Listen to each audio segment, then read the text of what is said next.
Hello everyone, welcome to teaching Pathshala और मैं हूं आपकी एजुकेटर ज्योति। आज हम बात करने वाले हैं एडीसीसी के बारे में, जो कि है एंटीबॉडी डिपेंडेंट सेलुलर टॉक्सिसिटी। इसे हम antibody dependent cell mediated toxicity का भी हम नाम सेलुलर टॉक्सिसिटी का भी हम नाम देते हैं। ओके, रेफरेंस मैंने मेंशन कर दिया है। अगर आपको भी मन करता है कि कुछ और आपको चीज़ें जाननी है, आप इस रेफरेंस पे विजिट करके चीज़ों को स्टडी कर सकते हैं। सबसे पहले हम बात करते हैं what is this ADCC. Although इसका फुल फॉर्म अपने आप में इसके बारे में बता रहा है। तो एडीसीसी क्या है और ये कैसे काम करता है, तो ऑलरेडी मैंने लास्ट वीडियो में आपको बताया था कि जब हम ये देखते हैं कि एंटीबॉडीज काम कैसे करती हैं, तो उनमें से एक ऑप्शन मतलब कि ऑप्शन ये आता है कि वो एडीसीसी भी परफॉर्म करती हैं। तो एडीसीसी को हम एंटीबॉडी डिपेंडेंट सेलुलर साइटोटॉक्सिसिटी का भी नाम देते हैं, साथ ही साथ antibody dependent cell mediated cytotoxicity भी इसको हम कहते हैं। दोनों नाम से आप बुला सकते हो। ये टाइप 2 हाइपर सेंसिटिविटी का पार्ट होता है। अब ये टाइप 2 हाइपर सेंसिटिविटी क्या होती है? एलर्जी जब हम पढ़ते हैं, एलर्जिक रिएक्शन पढ़ते हैं, जिसे हम हाइपर सेंसिटिविटी का नाम देते हैं, तो उन्हीं में बहुत से टाइप है, टोटल 4 टाइप है। उन्हीं में से सेकेंड टाइप में ही आती है। अब ये होती क्या है, इसके बारे में हम तब बात करेंगे जब हम हाइपर सेंसिटिविटी पढ़ेंगे। अभी के लिए बस इतना जान के रख लीजिए कि ये टाइप 2 में आती है। इसको मैं इलैबोरेट करूंगी जब मैं हाइपर सेंसिटिविटी आपको पढ़ाऊंगी। नेक्स्ट आता है कि एडीसीसी है क्या। ये एक एडेप्टिव इम्यून रिस्पॉन्स है। एडेप्टिव इम्यून रिस्पॉन्स का मतलब क्या होगा? जहां पे एंटीबॉडी का इन्वॉल्वमेंट होता है, मतलब ह्यूमोरल मीडिएटेड इम्यूनिटी ये देती है। मेनली किसके थ्रू मीडिएट की जाती है? एनके सेल्स के थ्रू। और एनके सेल के पास जो है CD16 नाम का एक रिसेप्टर होता है। वो CD16 रिसेप्टर क्या करता है? वो आईजी एंटीबॉडी के एफसी पोर्शन से बाइंड करता है और टारगेट सेल का लाइसिस करवाता है।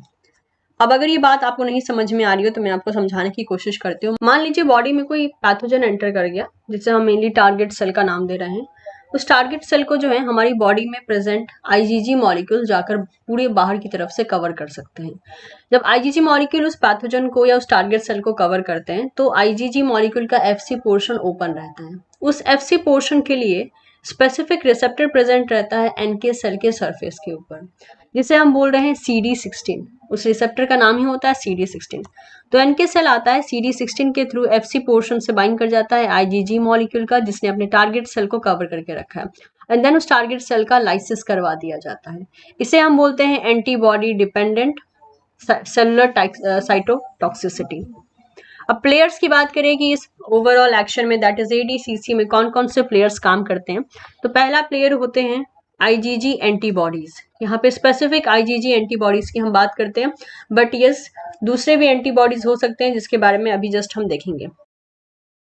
नेक्स्ट आते हैं इफेक्टर सेल्स। इफेक्टर सेल्स कौन से होते हैं? जो इफेक्ट क्रिएट करवाएंगे। एग्जाम्पल हो गया एनके सेल्स, जो कि ज्यादातर देखे जाते हैं। जब भी हम एडीसीसी का नाम लेते हैं ना, हमेशा हमारे दिमाग में एनके सेल्स का नाम आता है। लेकिन ऐसा नहीं है कि बाकी सेल्स नहीं काम कर सकते हैं। जैसे कि हो गया मैक्रोफाज, न्यूट्रोफिल्स, डेंड्राइटिक सेल, ये सारे सेल्स भी इफेक्टर की तरह काम कर सकते हैं। लेकिन जो मेजॉरिटी तरीके से एडीसीसी परफॉर्म किया जाता है, वो देखा जाता है कि उसमें एनके सेल्स इन्वॉल्व है, that is natural killer cells involve है। तो इस बात को आप याद रखिए।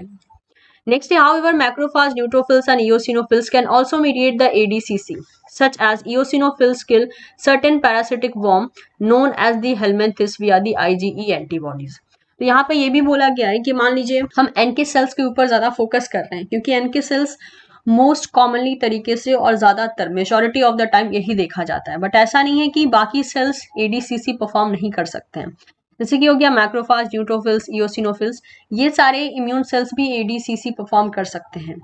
लेकिन मान लेते हैं फॉर एग्जांपल बॉडी के अंदर पैरासिटिक वर्म चला आया है, जिसे हम हेलमिंथस का भी नाम देते हैं। तो उस टाइम पे क्या होगा? उस टाइम पे eosinophils as a effector cell काम करेगा, तब एनके सेल्स काम नहीं करेगा, तब इओसिनोफिल्स काम करेगा। और इसको रिमूव करने के लिए, क्योंकि आपको पता है पैरासिटिक वर्म या हेलमिंथस स्पेसिफिक जो एंटीबॉडी काम करती है वो होती है आईजीई, तो इस केस में ये आईजीई काम करेगी। लेकिन जैसे कि मान लीजिए कोई कंडीशन नहीं दिया, सिर्फ जनरली पूछा है कि एडीसीसी कैसे परफॉर्म होता है, तो उसमें आप आईजीजी का नाम लेते हो और एनके सेल्स का नाम लेते हो।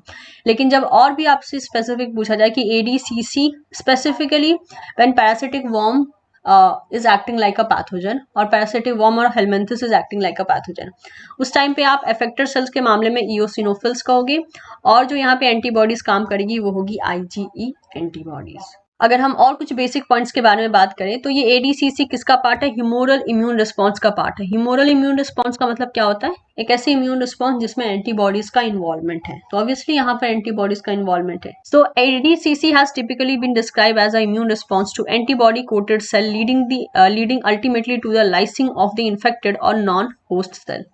मान लीजिए जो एंटीबॉडीज हैं वो क्या करती हैं, वो टारगेट सेल को कोट कर देती हैं। वो टारगेट सेल जिसमें कि ऑलरेडी इन्फेक्ट हो चुका है, या फिर वो नॉन होस्ट सेल है, मतलब कि वो हमारी बॉडी के सेल की तरह काम नहीं कर रहा, वो ऑलरेडी इन्फेक्टेड है सेल। तो उसको क्या किया जाता है, हमारी बॉडी में प्रेजेंट एंटीबॉडीज उसको कोट कर लेती हैं और उसका लाइसिस करवा देती हैं, मतलब उसका डिग्रेडेशन हो जाता है एंड हेंस इस तरीके से बॉडी से रिमूवल हो जाता है। अब एडीसीसी जो है bacteria, helminths, tumour cell, viruses, इन सब पे परफॉर्म किया जा सकता है, डिपेंडिंग की जब वो कंडीशन अराइज हो रहा है तब कौन से वहां पर पैथोजन प्रेजेंट है। अब अगर हम थोड़ा सा देखना चाहें सीक्वेंशियल बेसिस पे कि ये कैसे परफॉर्म होता है, तो देखिए सबसे पहले क्या होता है, एंटीबॉडी जो है आकर टारगेट सेल को या पैथोजन को कोट कर लेती है। डिपेंडिंग की टारगेट सेल, यानी टारगेट सेल की अगर हम बात करें तो मान लीजिए कोई ट्यूमर सेल हो गया, वो टारगेट सेल हो गया, ठीक है। पैथोजन एंट्री लिया है तो हेलमेंथिस हो गया, वायरस हो गया या बैक्टीरिया हो गया, ये सब पैथोजन हो गया। तो क्योंकि यहाँ पे टारगेट जो है टारगेट सेल भी हो सकता है या फिर पैथोजन भी हो सकता है, तो एंटीबॉडी क्या करती है, सबसे पहले आती है और कोट कर लेती है टारगेट सेल या पैथोजन को। फिर एनके सेल क्या करता है, एनके सेल जो है इस एंटीबॉडी के एफसी पोर्शन से बाइंड कर लेते हैं with the help of their FC receptor, जिसे हमने CD16 यहाँ पे कहा था। फिर क्या होता है, फिर ये एनके सेल्स का डीग्रैनुलेशन होता है और जो टारगेट सेल होते हैं या पैथोजन होते हैं उनका साइटोटॉक्सिसिटी के थ्रू लाइसिस करवा दिया जाता है, यानी डिग्रेडेशन करवा दिया जाता है। तो ये एक बेसिक सीक्वेंस है जिसके थ्रू एडीसीसी काम करता है। अब इसके अलावा जैसे मान लेते हैं कि बहुत जो लार्ज साइज के पैथोजन होते हैं ना, इसको ऐसा क्यों करवाया जा रहा है। माइट भी कुछ बच्चे ये भी सोचे कि फैगोसाइटोसिस जो हमने देखा था लास्ट वीडियो में ऑप्सोनाइजेशन में, और इसमें कुछ खास तो डिफरेंस है नहीं, बिल्कुल डिफरेंस है। जब पैथोजन का साइज थोड़ा लार्ज होता है ना, या फिर वो इतना कैपेबल नहीं होता है कि उसको फैगोसाइटोस करके रिमूव किया जा सके, तो उसके ऊपर एडीसीसी अप्लाई होता है, क्योंकि कहीं भी यहाँ पर फैगोसाइटोसिस नहीं किया जा रहा है, यहाँ पे सेल को टॉक्सिसिटी के थ्रू जो है एलिमिनेट किया जाता है, इसलिए हम इसे साइटोटॉक्सिसिटी का नाम देते हैं। जैसे कि लार्ज पार्टिकल्स हो सकते हैं, जैसे कि हो गए लार्ज पैरासाइट, जैसे कि हो गया हेलमेंथस, ठीक है। ये इतने बड़े होते हैं कि इनको इनगल्फ करना और इनगल्फ करके किल करना बहुत मुश्किल है। So large parasites like the helminthes are too big to engulf and killed by the phagocytosis. तो इनका phagocytosis होना मुश्किल है। तो क्या किया जाता है, इनके पास कुछ ऐसे स्ट्रक्चर हैं, एक्सटर्नल स्ट्रक्चर हैं जो कि रजिस्ट करते हैं एक्चुअल में, मतलब कि ये हेलमेंथिस के पास कुछ ऐसे स्ट्रक्चर प्रेजेंट होते हैं जिससे कि वो फैगोसाइट्स को अपने क्लोज नहीं आने देते हैं ताकि उनका फैगोसाइटोसिस हो सके, एंड दैट इज वाई इनका फैगोसाइटोसिस के थ्रू रिमूवल बॉडी से मुश्किल हो जाता है। लेकिन इनको भी रिमूव करने का तरीका है, जैसे कि तो आईजीई जो होती हैं वो इन सारे के सारे पैरासाइट को, ये जो लार्ज साइज के पैरासाइट है हेलमेंथिस, इनको कोट कर लेती हैं। अब आईजीई का एफसी पोर्शन ओपन है, इसके खिलाफ क्या होता है, मतलब इसको ओवरऑल और आगे बढ़ाने के लिए कौन आता है, आगे बढ़ाने के लिए इओसिनोफिल्स यहाँ पे चले आते हैं। इओसिनोफिल्स के सरफेस के ऊपर एफसी रिसेप्टर प्रेजेंट है, यानी जिसे हम बोलते हैं एफसीआर। वो एफसीआर प्रेजेंट होता है इओसिनोफिल के सरफेस के ऊपर और वो आके बाइंड कर जाता है आईजीई के एफसी पोर्शन से, और इस तरीके से जो है ये जो इंट्रैक्शन हो रहा है एफसीआर का और एफसी पोर्शन का, इनकी मदद से क्या होता है, helminths bound IgE signal the eosinophils to degranulate, और इस तरीके से इओसिनोफिल्स को आफ्टर दिस लाइक बाइंडिंग, जिसमें कि हेलमेंथिस जो है चारों तरफ से आईजीई के थ्रू कोट होके रखा है और आईजीई बाइंड करके रखा है इओसिनोफिल्स से, तो इओसिनोफिल्स को यहाँ पे सिग्नल मिलता है डीग्रैनुलेशन के लिए, और हेंस इसके बाद जो ग्रैन्यूल्स रिलीज होते हैं उसके थ्रू टारगेट सेल का या पैथोजन का डेथ हो जाता है साइटोटॉक्सिसिटी के थ्रू। तो ये था एक मैकेनिज्म जिसके थ्रू ये काम करते हैं। अब हम जरा सा डायग्राम के थ्रू समझ के देखते हैं। सपोज कर लेते हैं this is a target cell, ठीक है, टारगेट सेल मान सकते हो आप, इसको पैथोजन मान सकते हो। तो ये रहा टारगेट सेल और इसके चारों तरफ से देख रहे हैं आप, ये आ रही है एंटीबॉडीज जो आके इसको कोट करेंगी। So antibodies bind to the antigen on the surface of the target cell. तो एंटीजन जो है यहाँ पे प्रेजेंट होते हैं ऑलरेडी। अब ये टारगेट सेल है तो इसके सरफेस के ऊपर मतलब कुछ एपिटोप्स प्रेजेंट होंगे, और अगर ये पैथोजन है तो अगेन इसके सरफेस के ऊपर कुछ ना कुछ स्पेसिफिक एपिटोप्स होंगे। तो इस तरीके से क्या होता है, एंटीबॉडीज आती हैं और अपने टारगेट सेल से बाइंड कर जाती हैं, जिनका डिस्ट्रक्शन करवाना है आगे चल के। इसके बाद क्या होता है, इसके बाद एनके सेल्स आते हैं CD16 रिसेप्टर के साथ, जिसे हम FC रिसेप्टर का नाम दे रहे हैं। ये रिकॉग्नाइज करते हैं किसको, बाउंड एंटीबॉडी के FC पोर्शन को। तो आप देख सकते हैं ये रहा FC पोर्शन ऑफ एंटीबॉडी, इससे किसने आके बाइंड कर दिया है, CD16 ने आके बाइंड किया है। यहाँ पे जो CD16 होता है वो FCR की तरह काम कर रहा होता है। एज अ रिजल्ट आगे चल के क्या होता है, ये जो क्रॉस लिंकिंग होती है CD16 की with FC portion of antibodies, ये ट्रिगर करती है degranulation into a lytic synapsis. तो डी ग्रैनुलेशन होता है मतलब कि जो ग्रैन्यूल्स स्टोर होते हैं एनके सेल्स में वो रिलीज होने लगते हैं, और इन ग्रैन्यूल्स का नेचर ये होता है कि ये साइटोटॉक्सिसिटी यानी सेल को टॉक्सिसिटी प्रोवाइड करेंगे एंड देन उसका लाइसिस करवा देंगे। और इस तरीके से अगर ये टारगेट सेल था यानी ये ट्यूमर सेल था तो इसका डेथ हो जाता है with the help of apoptosis, क्योंकि लाइसिस करवा दिया है तो इसके अंदर एपोप्टोसिस का पाथवे रन हो जाता है और उसके बाद इसका डिग्रेडेशन हो जाता है। और अगर ये ट्यूमर सेल ना होकर पैथोजन है तो भी सिमिलर बेसिस पे इसका डिग्रेडेशन हो जाता है। तो ये था एक मेथड कि ADCC कैसे परफॉर्म किया जाता है। एक और डायग्राम है यहाँ पे जो कि आप देख सकते हैं, जैसे कि ये देखिए लार्ज पैथोजन है जिसे डायरेक्टली इनगल्फ करना बहुत मुश्किल है, तो इसको क्या किया गया है, इसको कोट कर लिया गया है स्पेसिफिक एंटीबॉडी से, चारों तरफ से एंटीबॉडीज आके बाइंड कर गई हैं।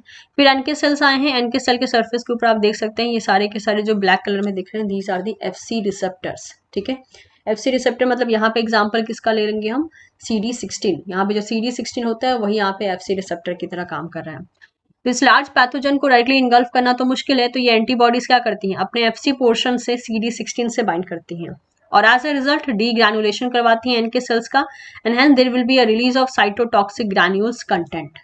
जो ग्रैन्यूल्स होते हैं उनमें साइटोटॉक्सिक यानी सेल को मारने वाले, सेल को किल करने वाले केमिकल्स प्रेजेंट होते हैं। तो जब ये डी ग्रैनुलेशन करते हैं तो ग्रैन्यूल वो रिलीज होते हैं, बर्स्ट होते हैं और उन टॉक्सिन का सिक्रीशन करते हैं, जिसकी वजह से पैथोजन का डेथ हो जाता है by damaging their membrane and necrosis, और अगर टारगेट सेल है तो एपोप्टोसिस के थ्रू डेथ हो जाता है। तो इस तरीके से हमने सारे प्रोसेस को देख लिया कि ADCC कैसे परफॉर्म होता है, क्या प्लेयर होते हैं, प्लेयर थोड़े बहुत स्विच भी कर सकते हैं डिपेंडिंग कि कौन आ रहा है। अगर आप इस पैथोजन को वेरी ऑब्वियसली अगर आप जैसे फॉर एग्जाम्पल अगर मैं इसको थोड़ा सा मॉडिफाई करना चाहूँ, तो मान लीजिए ये जो पैथोजन है, ये पैथोजन अगर आप इसको पैरासाइट मानते हो, तो अगर ये पैथोजन पैरासाइट है तो सीधी सी बात है इसमें फिर IgE काम करेगा। ठीक है, और IgE काम करेगा तो इसके IgE से बाइंड करने के लिए कौन आएगा, इओसिनोफिल्स आएंगे। उसके बाद क्या होगा, बाकी सारा काम सेम टू सेम रहेगा। और अगर ये कोई और पैथोजन है, नॉर्मल पैथोजन कहते हैं हम इसको, तो इस टाइम पे ये कौन आया है, ये आप कह सकते हो IgG आया है। ये एनके सेल से, एनके सेल के सरफेस के ऊपर CD16 प्रेजेंट होता है। CD16 हम स्पेसिफिक कहते हैं एनके सेल्स के लिए। बाकी अगर सेल आते हैं जिनके सरफेस के ऊपर रिसेप्टर होता है तो हम नॉर्मली उसे FCR कह सकते हैं। CD16 हम स्पेसिफिसिटी में कहते हैं एनके सेल्स के लिए, क्योंकि CD16 एनके सेल्स के सरफेस के ऊपर प्रेजेंट रहता है। अगर हम इओसिनोफिल्स की बात करें, मान लीजिए दिस इज अ इओसिनोफिल्स, तो इसके ऊपर भी रिसेप्टर रहेगा, लेकिन हम उस रिसेप्टर को जो है FCR का नाम देंगे बस। तो सारी की सारी स्टोरी वही है, बस डिपेंड करता है ये पैथोजन, यहाँ ये इस एरिया में पैथोजन हो सकता है, टारगेट सेल हो सकते हैं, बैक्टीरिया हो सकते हैं, एनीथिंग। ओके, तो आई एम एक्सपेक्टिंग कि ये जो इन्फॉर्मेशन हमने पढ़ी है वो आपके लिए यूजफुल रही होगी, आपको सारी बातें समझ में आ गई होगी।